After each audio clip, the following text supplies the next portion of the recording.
Hello,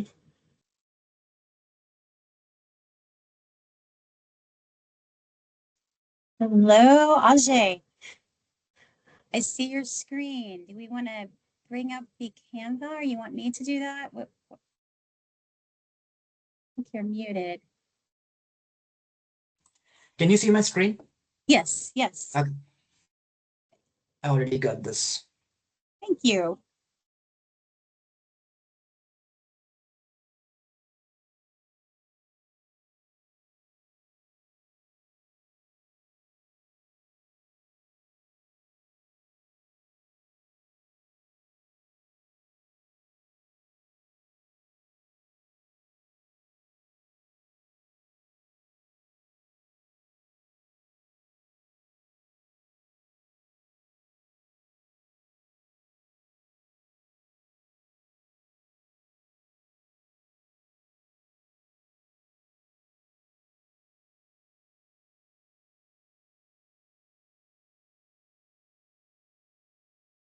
I see the notebook LM. Do we have the Canva?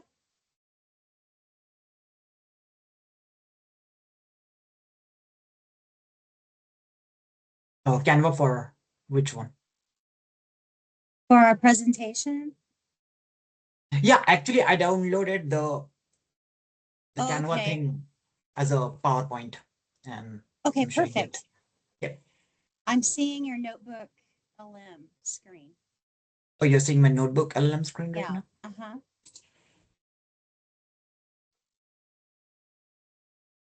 Oh, that's perfect. Yep. Right screen. Awesome. Getting started here in about 4 minutes. Welcome, everybody.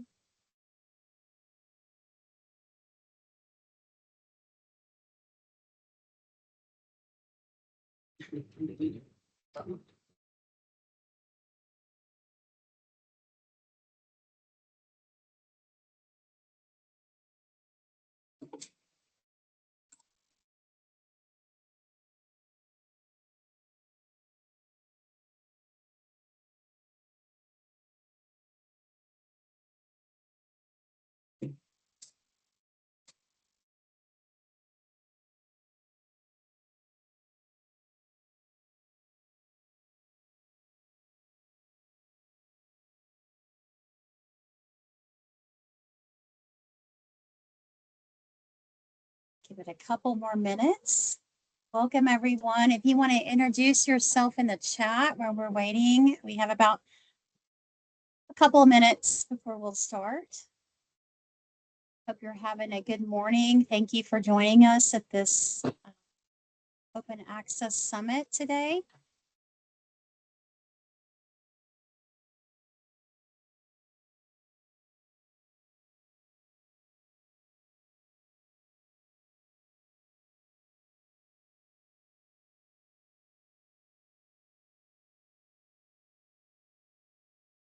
Hey, Megan, great to see you. So good to see you too, Jennifer. This is amazing. Such You're great the work. inspiration for this. What? I mean, Yeah. what are you talking about? Well, your open access comment really resonated. Oh, wow. Look at the difference you made. That's amazing. I love that. I love to hear that. Awesome. Well, this is great. Y'all have done an amazing job. Hello, Nicole. It's so good to see you. One of our graduate students from Midland College. Hi, Alondra.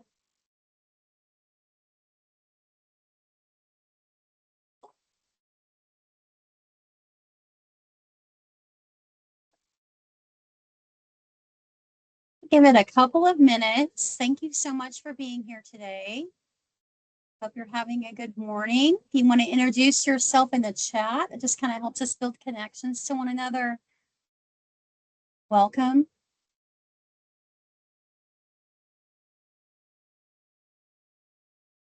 Thank you for joining.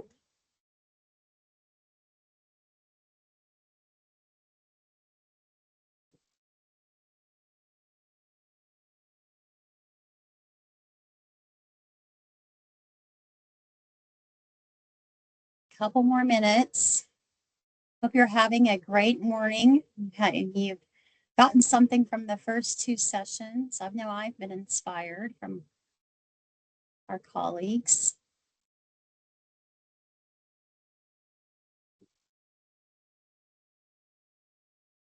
I really did enjoy the last session that I was in. I feel like, I mean, I know that we have a mandate from the president to use OER as much as we can. And I have needed sort of a roadmap about how to get started. And I feel like I actually got that in the last session. So I'm really pleased. I'm so happy to hear that. Yeah, I'm really pleased. So thank you for doing this. This is great. The coordinating board, I've learned a lot from our colleagues here today. Megan is one of the ones that inspired me for sure.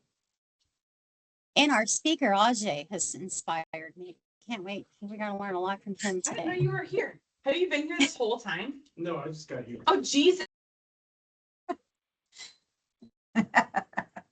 All right. Well, welcome, welcome, welcome. This is our session, Bridging Open Education and AI, Tools, Resources, Access, and Innovation. I'm Dr. Jennifer Miller-Ray, and I have been blessed to be an OER Fellow this year. It's been an amazing experience for me as I've gotten to work with several colleagues across the university. And one of our amazing colleagues is presenting today, so I'm going to let him kind of have the spotlight today.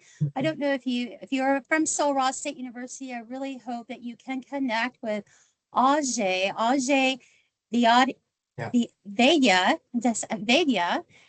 who is with our institutional effectiveness department. He's a research analyst. I have found him extremely creative and also data-driven insights and reporting. He specializes in transforming complex data and actionable information for decision-making with experiences with many tools such as Power BI, Tableau, SQL, and statistical analysis. Ajay is very passionate about data, and he is really learning a lot about AI. So him and I have been collaborating a lot about AI uses and how that can be used with statistical analysis to really expand open access and open research. So I'm going to kind of go to the next slide. And Ajay, do you have anything else to add to your introduction? You want to?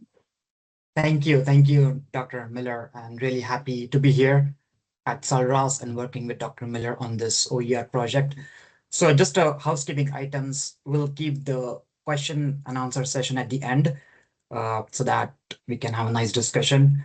And when I connected with Dr. Miller, I wanted to have this session a little bit more demo-oriented and more of how we can use AI with OER. So that's the main stuff, or that's the main thing about this particular session. So thank you everyone for attending to this session, and yeah, looking forward.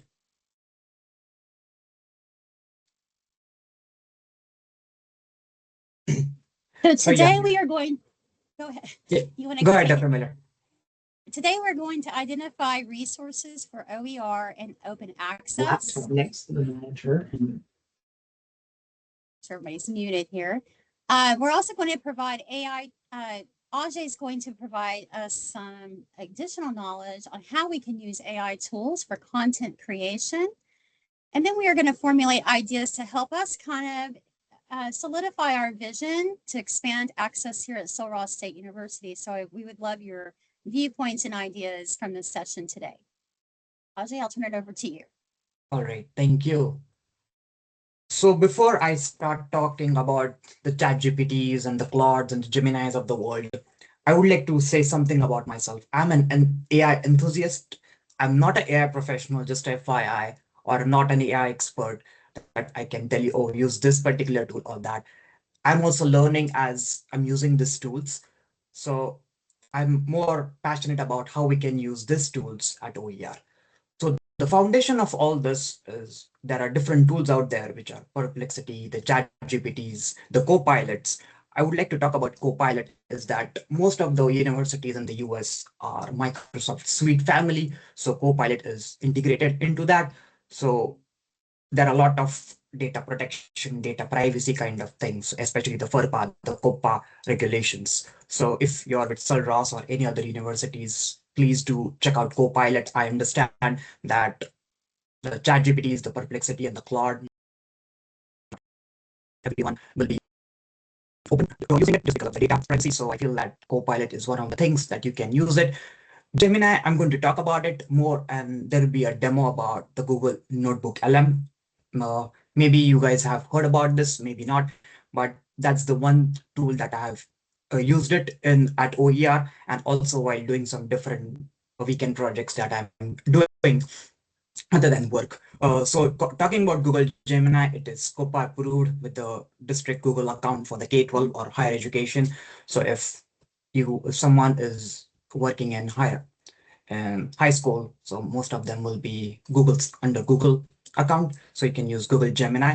So I really hope and I think that please use these tools to see how to get resources, OER resources, and just play. I think that's the most important thing using the AI models, I feel.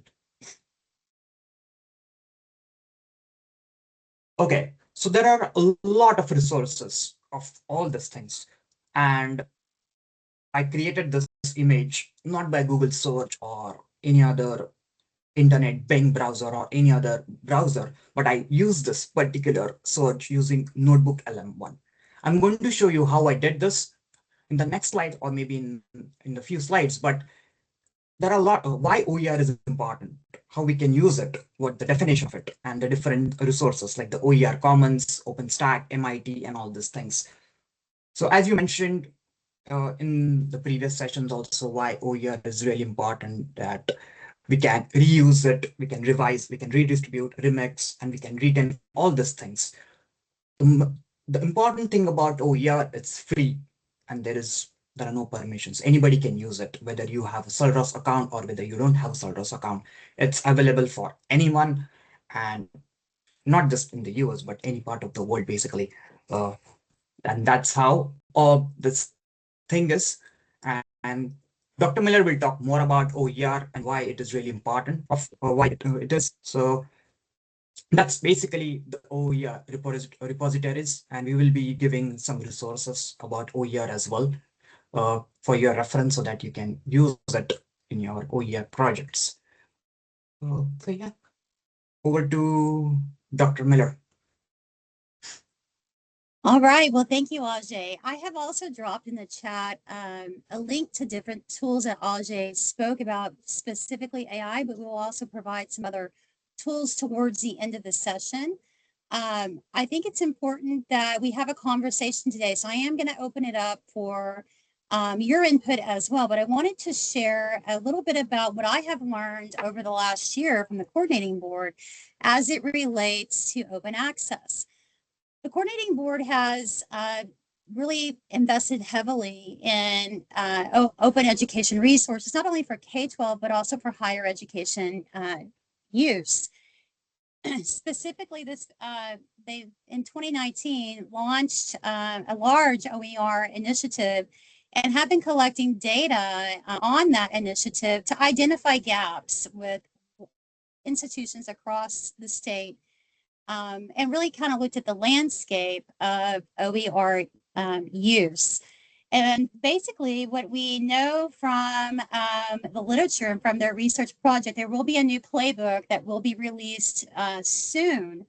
But I think the coordinating board's 2021 OER survey looked to see, okay, what institutions in higher education across the state have really embraced open access and OER resources. And from that, they published the 2022 OER playbook. And so a lot of the findings that I'm going to share with you today are from that playbook. And so we have this playbook basically talks about access. There's a lot of benefits of Shared Portal that can help with not only just dual credit, but for all university courses by helping not only with textbooks, but modules, licensing. With the licensing and copyright, you can remix, reuse to tailor it for your local place. But there was also many infrastructure challenges, which I know in West Texas we have experienced many experiences. If you taught during the pandemic, a lot of issues with our infrastructure, bandwidth, devices, and really that digital learning divide that we have been studying over the last decade. And so a lot of resources have been invested in West Texas and Southwest Texas to really kind of close those gaps. From the 2022 playbook, we found that they gave out a survey to all the institutions. 158 two-year institutions two-year and four-year universities responded, and private institutions across our state, plus 11 health-related institutions. So it really has expanded to 169 institutions. Of those 169 institutions in our state, 111 of those responded to the survey. From that, we were able to identify that 45% of those institutions have formal open access policies and really have a plan to support OER development. So there was a big gap because only 45% really had the infrastructure to support that. From that work, then they developed this fellowship that we currently have, along with the grant program that is going to a new grant cycle will be released soon. The percentage of institutions with a formal definition of OER and OER course markers in 2019 was identified, and really there were gaps mostly in West Texas when you look at the data. So I'm really, really proud that Sul-Ross really took this on with our upper administration. The president and provost really have supported us with this work. And I want to give a big shout out because not only did our administration support us with this work, and also our university library director, Betsy Polisinek, helped lead a lot of the initiatives. We had 23 faculty across Sul-Ross come together to form a committee to really think about how we can expand open access to our region, expand understanding and knowledge, and what that might look like. And so while we're still, trying to figure this out, we invite you today to help us kind of think about this. How can we expand access? How can we share the benefits? Because it provides such a cost savings, and now there's a big emphasis on quality. We also have many, many different rubrics that we can now use to evaluate the open education resources that we have available in our state. We have different teams working to kind of make these higher quality. In addition, we have a lot of initiatives where we're aligning curriculum and textbooks specifically for dual credit. And then we have training needs that we definitely have in our area. So I want to ask you today, do you have ideas? What can we do what is your vision for open access? And so I'm just going to kind of open it up. And if you want to unmute your mic, this is a conversation just to help us kind of identify, what our vision might be here for our region. So even if you're not part of Sul-Ross, I invite you to this conversation because this really is impacting West Texas. And if you're not part of Sul-Ross, we do have a pretty large region. We kind of touch 5 different areas of our state. So we really start from El Paso to Eagle Pass to Midland. That is a pretty big area. So what are your thoughts? What is your vision for open access? How do we expand reach? Don't be afraid. It's okay. We're all friends here. Does anybody have any thoughts? You can put it in the chat. You can unmute. The reason I ask this is because, this needs to be our vision for the region. So what are your thoughts?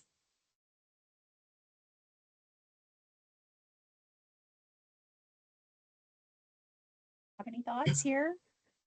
Anybody use open education resources in this group today? Cynthia McAllister, so good to see you again. Hi, Jennifer. All of this is fascinating to me. I've heard about OER and I've looked online a little bit about it, you know, in the last couple of years, but I really didn't know that much about it. But I really like that. And my very small experience is with our department, the Academic Center for Excellence department, where we teach the mathematics in the co-rec model, which is students enrolled in college level math and also enrolled in a support course. And we use an online math learning system for that right now. And it's been a struggle for years. Before we became an open access university, it was a struggle because the students they got some free access, but then they had to pay or they couldn't stay in the course. And so it was always a hassle to get that taken care of and distracting from the classroom time. And we were looking at the idea of whatever we call that we do right now, where the students pay a flat fee and they get all their textbooks. I forget what we call that. But anyway, that took a while to happen. So we tried some various things, and our issues are we are working with a lot of underserved type of students. And so they also have a lot of financial needs. And the cost of textbooks, including our $90 a semester online learning math learning platform, was a barrier for them.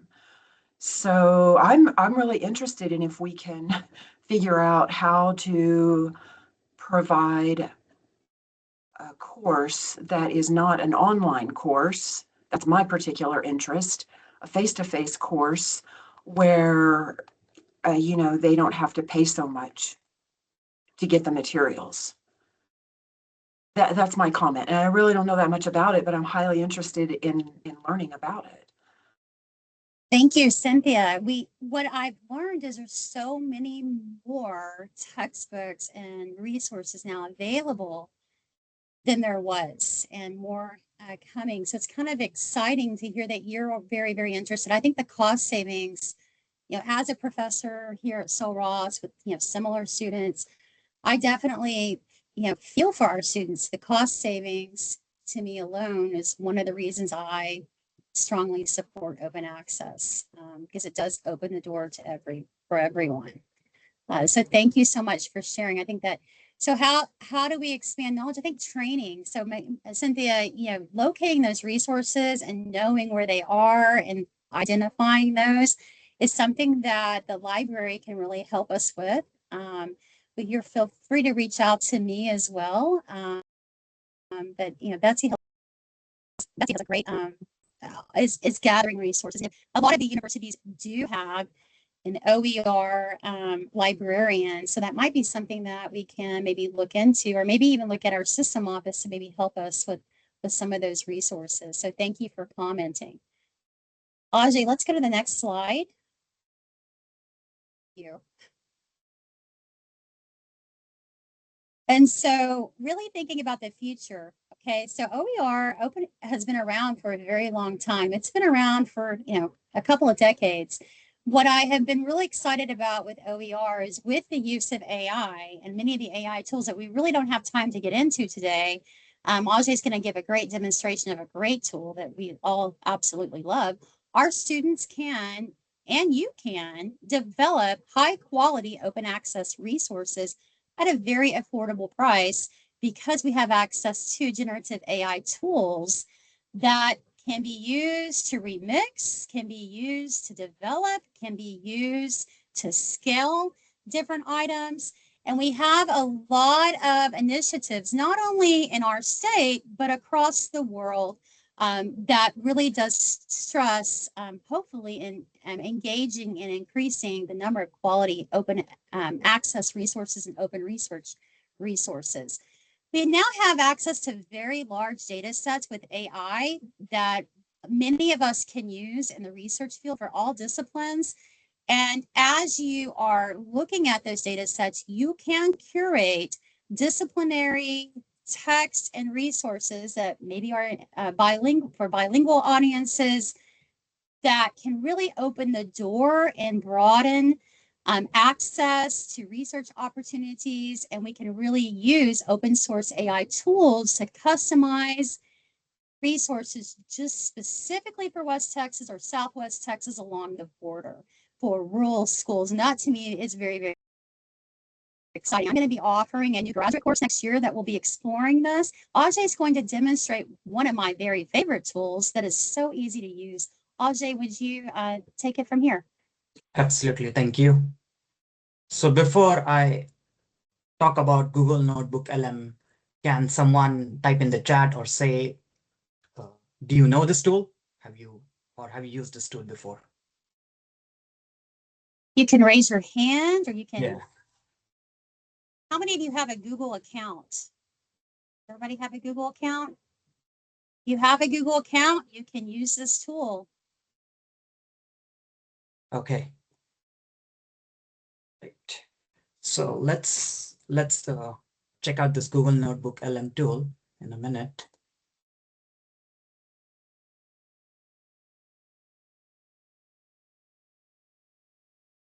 Okay. Dr. Miller, you can see my screen, right? Yes, Google it looks Notebook great. LM. Okay, cool. So what we have to do is you can go in any browser. Of course, I'm using Google Chrome browser because it's a Google Notebook tool. So you can just type Google Notebook LM. When you do this, this will come, the first one. And when you click it, this thing will come. I really tell everyone to please look at how it is. It's so easy. I'm a person where I like to see more pictures. I'm a visual person rather than reading more all about this. So I will just go right into the demo one. Okay. So this is how the Google Notebook LM tool works. Most importantly, if everybody has a Google account, it will automatically sign you here with your Google account. And then I recommend everyone to check out the feature notebooks, like how other people or how other organization have used this particular tool. So let's check out how we can do it for OER especially. We click on this thing. There are different things which you can upload. You can upload it from the web, you can upload it from a Google Drive, which is there. And there are two types of research. It's a fast research and it's a deep research. Fast research will be quick and deep research will take some time. And here, what I'm going to do is just type open access resources, or you can upload the files, website, you can do whatever you want here. It's just a drag and drop and just hit this arrow. And now what it is doing, when I say scraping, it is just looking at different websites which are related to OER. So here you can see within few seconds, it has found 7 resources here, which are there. You can see them, which you want. And what you can do is you have to just click import,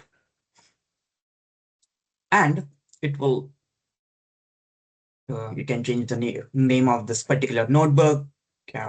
You can do a lot of things here.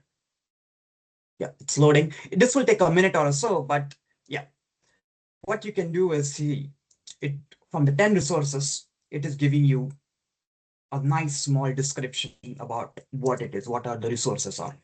If you want to look at some more resources, you can look at this particular website and it will give you.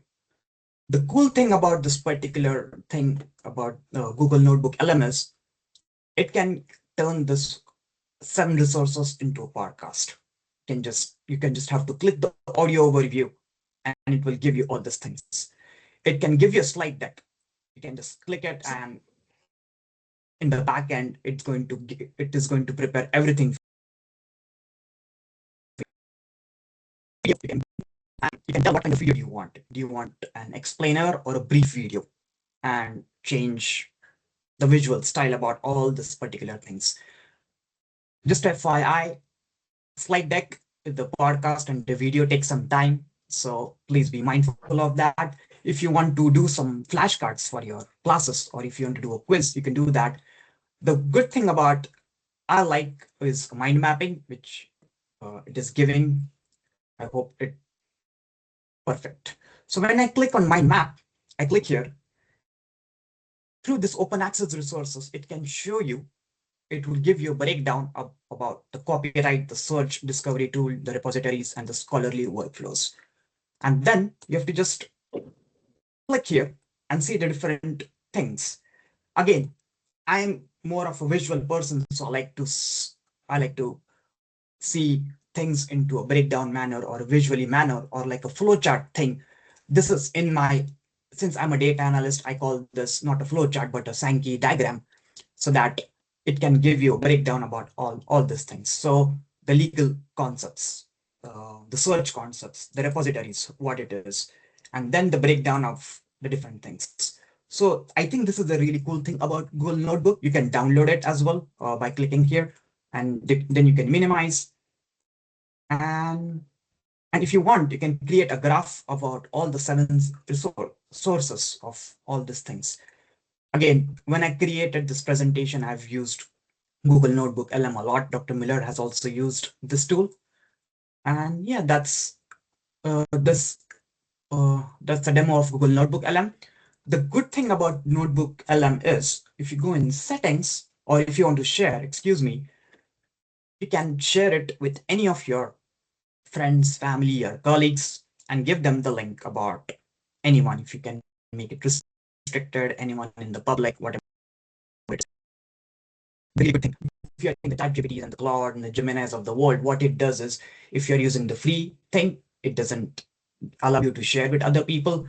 But if you take the paid version, then it will allow you. But for Google Notebook LM, it can easily, you can share it with everyone.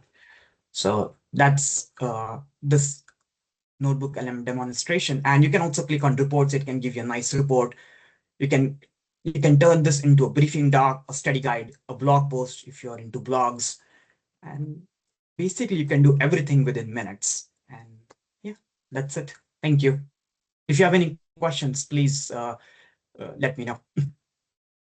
And again, I would like to tell everyone in this, the people who have attended, is that this conversation about using AI or OER doesn't stop here. If you again want to collaborate, or if you want to do some more things about OER, definitely reach out to either me, Dr. Miller, and we can definitely go from there. Again, this is a journey, and everyone is there and everyone is learning while they're doing different projects. So hope we can learn from each other and grow. Thank you so much, Ajay. Ajay did an amazing job just kind of giving us a glimpse as to the power of AI with content curation. However, I do want to stress, as a faculty member, we would want to tell our students to critically think. AI is our thought partner, but we're the lead partner. So we want to really critically review the output, make sure that we're, still the lead. This is a summary, but doesn't mean it's always accurate. So we want to also teach media literacy.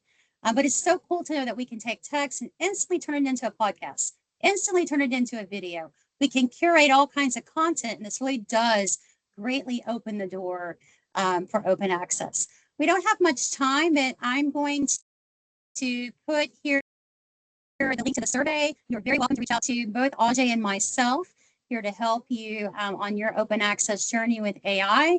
And I would encourage you to fill out the conference evaluation today and join us for our last session, which is going to be with an amazing speaker, Megan from UT Arlington. So thank you so much, Ajay, for sharing and demoing the Google LM. I hope that opened your eyes with all the different AI tools that are emerging.